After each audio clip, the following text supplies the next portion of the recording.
Bienvenue sur Turbule TV. Aujourd'hui, nous sommes à la rencontre de Adrien Grassard et Simon Catillon, comédiens qui sont venus à Foura pour travailler leur pièce.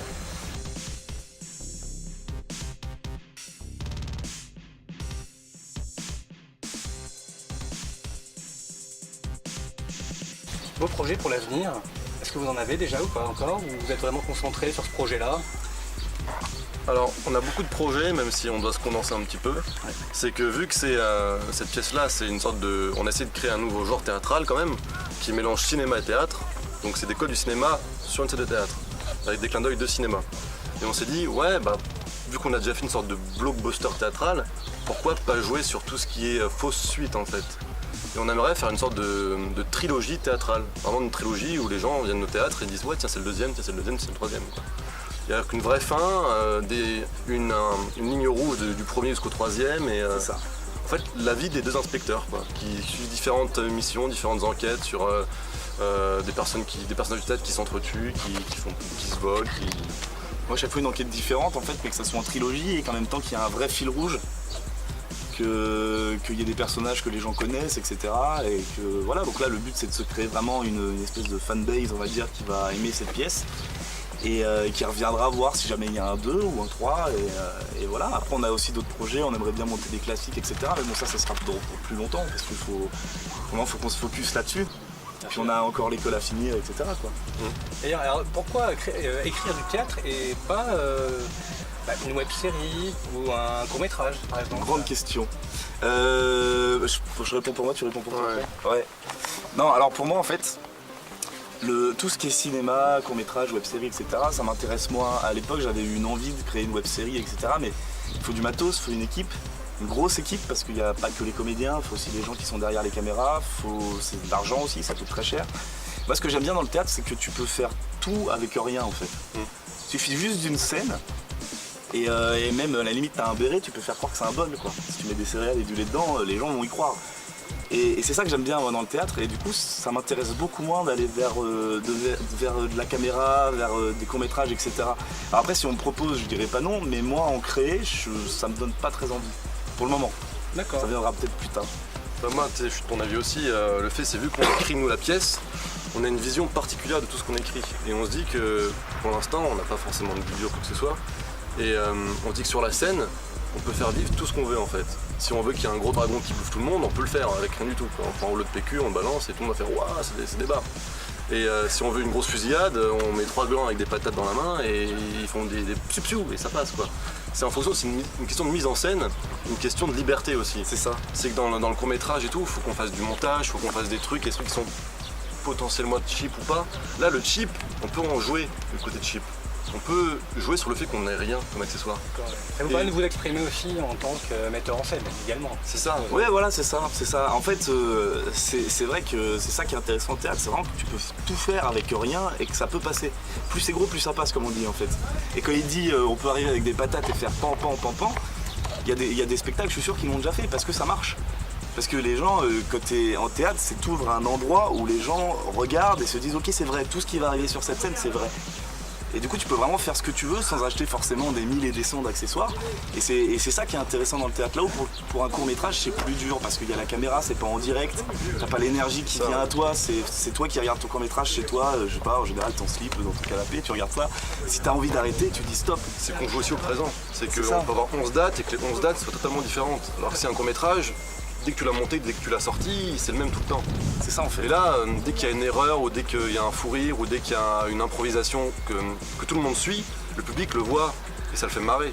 C'est ça, en fait le public quand tu es au théâtre il est avec toi, c'est-à-dire que si tu te trompes dans ton texte, le public va le voir et il va pas te montrer du doigt en se moquant. En général ils vont rigoler parce que c'est marrant de voir un comédien qui se plante et t'es avec lui quoi. Ils attendent de voir ta réaction et tout. Donc c'est ça c'est pour ça que j'ai moins envie d'aller vers des courts-métrages, tout ça. Après, peut-être un jour, on fera des trucs. Voilà, faut voir, mais pour le moment, c'est pas dans... C'est vrai que le théâtre, on joue pour le public, et pour le court-métrage, tu joues pour la caméra. Oui, vous avez encore besoin du contact encore avec le public? Ah bah moi, clairement, ouais. C'est ça que j'adore, c'est aller jouer avec le public. Et même là, dans le spectacle, il y a des moments où on est vraiment très proche du public.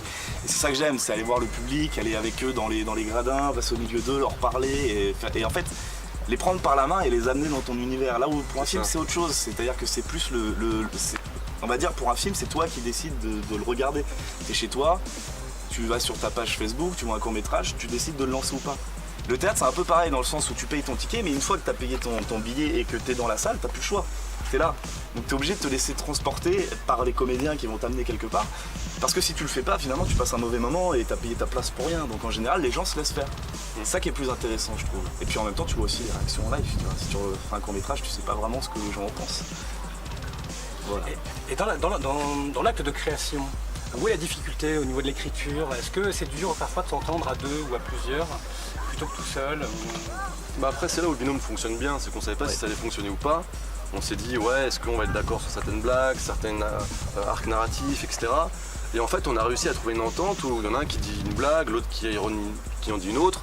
Et d'un coup hop, on les fusionne et ça fait une blague 1000 fois plus drôle quoi. C'est qu'on réussit à doser les trucs, à écouter l'autre, à prendre son idée et à en faire une meilleure en fait. Et En fait, c'est ça qui est pas mal, c'est que nous on a un humour qui est pas le même en fait. Lui, moi je suis plus humour noir, lui il est plus humour jeu de mots. Ouais. Alors on se fait marrer quand même, hein, heureusement, sinon on ne créerait pas ensemble. Mais du coup, c'est vrai qu'en général, c'est ce qu'il dit, il y a une idée qui sort. Il y a une idée qui sort, il y en a une autre qui ressort aussi, et là on se dit non, pas celle-là. Ah ouais, pas celle-là, bah du coup on va en faire une troisième. Et du coup ça forme un truc, une histoire, un machin. Et c'est ça, donc ça marche comme ça pour les blagues, pour les situations, pour les dialogues, vraiment pour tout. Et c'est vrai qu'on avait peur de ça au début quand on a commencé à écrire, parce que Simon lui il avait eu pas mal d'expérience. Ouais, j'ai écrit avec plusieurs personnes et ça n'a pas forcément bien marché. Parce que pareil, c'est chacun veut son idée, chacun veut son truc et tout. Et puis là on a trouvé une idée à deux en fait, et c'est ça qui fonctionne aussi. Ouais en fait c'est ça, en fait je pense que créer un duo d'écriture c'est de s'écouter en fait, c'est pas de se dire tiens j'ai décidé que ça serait comme ça donc je veux qu'il se passe ça dans la pièce. Et si l'autre dit non, il faut l'accepter en disant ok tu veux pas ça, on va trouver un terrain d'entente. En fait écrire à deux c'est que de la négociation. C'est ça, et c'est ça aussi, c'est vraiment que d'écoute, c'est ton idée me plaît sur certains points, du coup on prend ces points là et on les met sur d'autres points pour faire une autre idée. En fait c'est ça, c'est du tri constamment, c'est du brainstorming, on est autour d'une bière et puis on dit ah moi j'aimerais bien qu'il y ait ça, et lui dit non, mais par contre on peut quand même prendre ça de ton idée, on va mettre ça en plus. Et en fait c'est ça, c'est que des accords, et après quand on commence à l'écrire sur papier, on voit ce que ça donne, et après on retravaille, on fait que ça, on passe une 50aine de fois sur le texte à chaque fois, et à force ça donne un truc quoi. Et donc c'est votre première pièce qui va être présentée au théâtre, tous les deux? Oui c'est ça. Et donc au niveau du parcours pour trouver des salles de théâtre, est-ce que c'est compliqué? Oula. Est-ce que vous avez des contacts via le cours Florent, des choses comme ça? Est-ce que ça vous a aidé tout ça? Alors le cours Florent, pas du tout. D'accord. Pas du tout. En fait nous notre prof il aurait bien aimé nous aider, mais lui il a joué beaucoup dans du théâtre public. Il a joué beaucoup dans du théâtre public. Et nous, là, ce qu'on cherchait, c'était du théâtre privé, parce que le public, c'est pour les gens qui sont subventionnés, ce qui n'est pas notre cas. Donc du coup, il ne pouvait pas forcément nous aider, parce que vu qu'il n'a pas joué en privé, il ne connaît pas de gens du privé, quoi. Et après, du coup, on a commencé à chercher par nous-mêmes, etc. Et on a un ami qui est dans la troupe, qui, en fait, lui, jouait déjà dans un petit théâtre, donc le Bouffon Théâtre. Et un soir, on a été le voir, et il y avait le directeur, il nous disait « Ah bah regardez, c'est le directeur, allez le voir, machin ». Et donc, on a pris contact avec lui. Et puis après voilà quoi, ça s'est fait tout seul, on a pris contact avec lui et il nous a donné un rendez-vous, on a été chez lui, il nous a montré le théâtre, machin, on a parlé et puis après c'est des accords quoi, il te dit ok vous voulez combien de dates, comment on fait, comment ça se passe au niveau des sous, etc. Et en fait c'est juste ça quoi, faut aller, en fait je pense que c'est comme quand tu cherches un emploi, faut que tu ailles déposer des CV, sauf que c'est des CV de la pièce à la place d'un CV de toi quoi. Et puis les gens te rappellent ou pas en fait, c'est ça. Donc nous on a été tapés à des portes et à un moment donné on a réussi à vendre notre univers quoi, notre univers et ce qu'on a proposé pour leur dire tiens cette pièce là elle serait bien dans le théâtre. C'est ça, ouais. C'est de la vente en fait. C'est comme quand on écrit à deux, hein, c'est une discussion, négociation et écoute. C'est ça. Bon, on va vous souhaiter beaucoup de succès pour cette pièce. Si vous avez un mot de la fin à rajouter, vous pouvez vous adresser aux téléspectateurs pour les inviter à venir voir le spectacle. Là ça marche. Eh bien écoutez, venez. Venez nous voir, c'est marrant. Ça c'est marrant. C'est rigolo. Essayez de venir résoudre l'enquête avec Estragovenir, je pense que ça va pas être facile, mais ça vaut le coup d'essayer. Ouais. Bon. On remercie Adrien et Simon, et puis à bientôt sur Turbule TV.